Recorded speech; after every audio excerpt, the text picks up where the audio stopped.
Welcome to Cogear.JS Introduction Series. Today we will learn how to install it.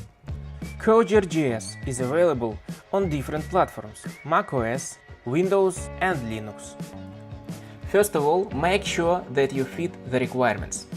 Node.JS version 9 or higher and NPM both should be installed on your system. NPM usually comes with Node.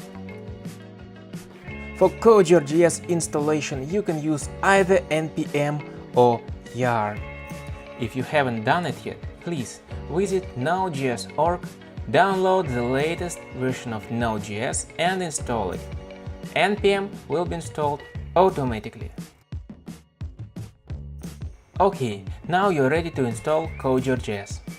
To install it, type in your terminal npm install -g, which means globally, Cogear, and hit enter.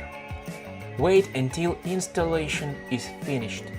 And if you wanted to install it with Yarn, type yarn global add Cogear and press enter.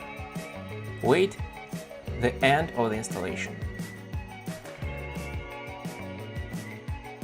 Well done!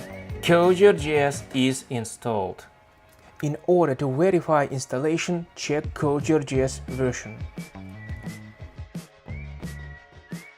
You also may want to call help. Fine, now you are ready to build your first site with Cogear.js.